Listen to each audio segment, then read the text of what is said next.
28 जुलाई से LT grade के लिए आवेदन की प्रक्रिया स्टार्ट हो रही है। कुल मिला के जो पदों की संख्या है उसमें पुरुष वर्ग को मिल रहे हैं कितने पद, तो 4860 पद मिलेंगे पुरुषों को। महिला वर्ग को 2525 पद और जो दिव्यांग हैं उनके लिए 81 पद यहाँ पर रिजर्व किए गए हैं। अभ्यर्थी यहाँ पर विषयवार रिक्त पदों का ब्यौरा जान सकते हैं। तो यहाँ पर जो अध्याचन प्राप्त हुआ है उसमें सर्वाधिक जो पद हैं वो विज्ञान विषय के लिए है। अगर महिला और पुरुष दोनों को जोड़ा जाए तो विज्ञान के पदों की संख्या 1337 है। इसके अलावा गणित, कंप्यूटर, हिंदी और अंग्रेजी विषयों में भी बम्पर पद आ रहे हैं। कृषि विषय में सिर्फ 14 पद हैं और इसमें पुरुष वर्ग में ही भर्ती होने वाली है। इससे पहले 15 मार्च 2018 को 10,768 पदों पर भर्ती के लिए आवेदन लिए गए थे। तो यहाँ पर ये देखते हैं कि कुल कितने पद हैं, यानी कि विषयवार पदों की संख्या क्या है। तो सबसे पहले देखते हैं यहाँ पर विषयवार रिक्त पदों की संख्या।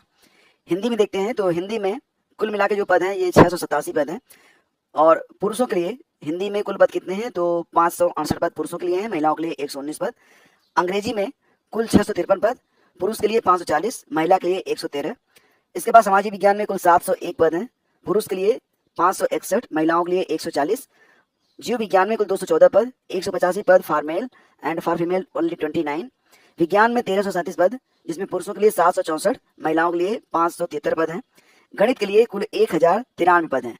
तो गणित के लिए भी पदों की संख्या काफ़ी अच्छी खासी है, जिसमें पुरुषों के लिए कुल 556 पद हैं, महिलाओं के लिए 537 पद हैं। उर्दू में केवल 120 पद हैं, 18 पद महिलाओं को, 102 पद पुरुषों को। कंप्यूटर में कुल 1056 पद हैं, 455 पद यहाँ पर पुरुषों के लिए हैं, महिलाओं के लिए 455 पद महिलाओं के लिए हैं, पुरुषों के लिए 601 पद हैं, पुरुष 601, महिला 455। संस्कृत में कुल 182 पद, 90 पुरुष, महिला 92। इस बार संस्कृत में जो महिला के लिए पद है वो ज़्यादा है पुरुषों से। 578 पद है कला में और पुरुषों के लिए हैं 383 पद, महिलाओं के लिए 195 पद। संगीत में only 65, for male 52 and for female 13। वाणिज्य में कुल 58 पद, 35 पद आपके हो रहे हैं फॉर मेल एंड 23 पद फॉर फीमेल।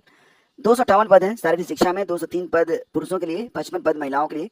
गृह विज्ञान में पदों की कुल संख्या 369 है, 206 पद पुरुषों के लिए हैं, महिलाओं के लिए 163 पद हैं, 14 पद हैं कृषि के लिए। तो ये सारे पद जो हैं पुरुषों के लिए हैं।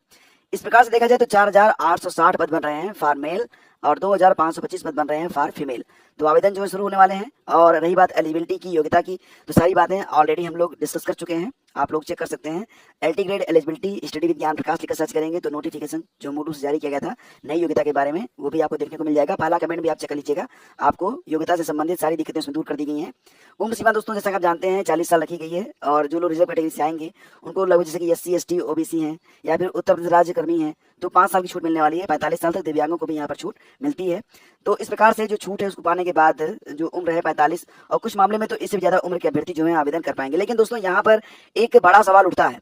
पहली बात ये कि क्योंकि ये भर्ती जो है 2018 के बाद आ रही है, तो 2018 के बाद अब तक जितने भी अभ्यर्थी ओवर एज हुए हैं क्या उनके मुद्दे पर विचार किया गया? ओवर एज वालों के लिए कोई प्रावधान इसमें होगा? तो फिलहाल तो अभी तक तो कोई संकेत नहीं मिल रहे हैं कि ओवर एज को कोई छूट मिलेगी।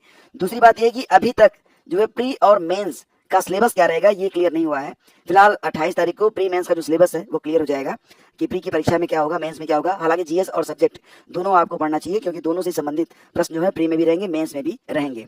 अगर हम बात करें जीएससी प्रवक्ता के बारे में तो जो जीएससी प्रवक्ता का सिलेबस है मेंस का वो पूरी तरह से डिस्क्रिप्टिव है, परंपरागत है और उसमें आपको ये भी पता है कि हिंदी व्याकरण और हिंदी निबंध के भी प्रश्न पूछे जाते हैं। जी हाँ, फॉर ऑल सभी सब्जेक्ट के लिए। ठीक है, फिलहाल थोड़ा सा वेट और आज आपकी 25 जुलाई है और 28 जुलाई को आपको सब कुछ क्लियर हो जाएगा। ठीक है, और देखो फ्रेंड्स, कल एक आयोग के द्वारा ये विज्ञप्ति जारी की गई थी। इस विज्ञप्ति के बारे में हमने कल ही चर्चा कर लिया था। कल एक बैठक हुई थी और बैठक में ये 4 जो है निर्णय लिए गए थे। पहला तो ये कहा गया कि टीजीटी की जो एग्जाम डेट है ये 1 सप्ताह के अंदर जो है घोषित कर दी जाएगी। दूसरी बात कही गई थी कि सहायक आचार्य की जो परीक्षा हो चुकी है तो इसका जो मूल्यांकन संबंधी कार्य है यह 28 जुलाई से स्टार्ट हो जाएगा। तीसरी बात कही गई थी कि जो ई अध्याचन का प्रारूप है ये क्लियर कर दिया गया है। इसको आज यानी कि 25 जुलाई को जो बैठक होने वाली है 11 बजे से, उसमें इसे क्लियर कर दिया जाएगा। अध्याचन क्लियर हो जाएगा तो नई भर्तियों का रास्ता जो है वो खुल जाएगा और माना जा रहा है कि 30,000 से ज्यादा भर्तियां जो है वेटिंग में हैं, तो सारी भर्तियां हो सकेंगी। और यूपीटीटी के लिए भी प्रक्रिया स्टार्ट करने के बारे में इसमें बात कही गई है।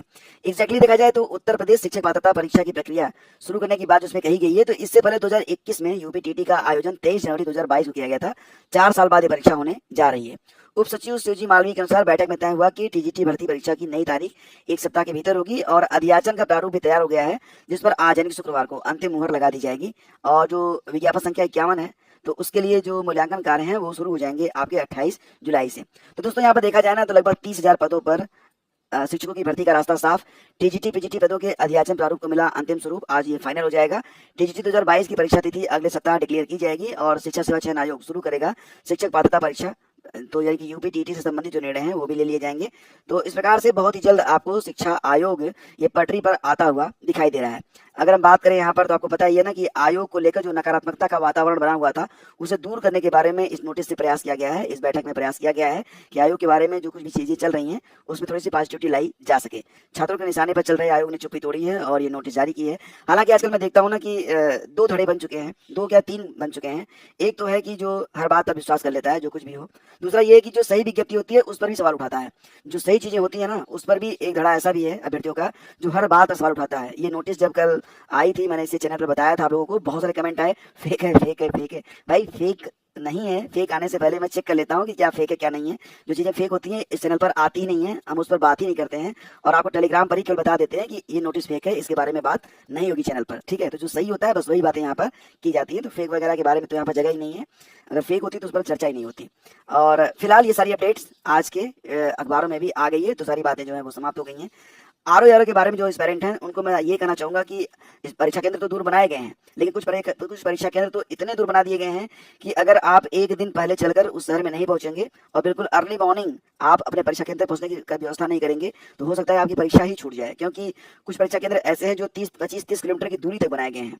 अगर हम बात करें यहाँ पर प्रयागराज के बारे में तो यहाँ पर भी जैसे कि मनौरी में पब्लिक इंटर कॉलेज, बहादुरपुर विकासखंड के सरपति गांव स्थित किसान इंटर कॉलेज, भोपतपुर सहसों में पंडित जवाहरलाल नेहरू इंटर कॉलेज, सरस्वतीपुर कौड़िहार में सरस्वती देवी ब्रह्मानंद सिन्हा इंटर कॉलेज, सहसों में शिवजी, तो कई सारे हैं, ये आप देख लेना।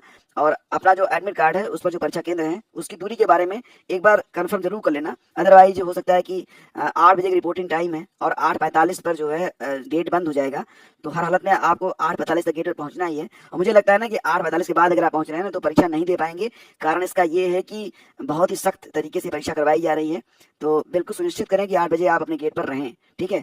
8:45 तक नहीं, 8 बजे आप अपने गेट पर रहें। और टैक्सी वगैरह अगर आप व्यवस्था कर पाते हैं तो ठीक है, नहीं कर पा रहे हैं तो मतलब जुगाड़ भैया करके रखो, ठीक है। तो ये आज के अखबारों में सारी अपडेट। थैंक यू हमसे जुड़ने के लिए। अब क्योंकि अब जो आपकी आरओ की परीक्षा है बहुत ही निकट है, तो 1-2 दिन मैं जो भी न्यूज़ सेशन होगा उसे शार्ट रखने का प्रयास करूंगा, बिल्कुल टू दी पॉइंट रहेंगे। इसके बाद फिर जब परीक्षा समाप्त होगी तो आपको पहले की तरह से सारी चीज़ें डिटेल में बताई जाएंगी।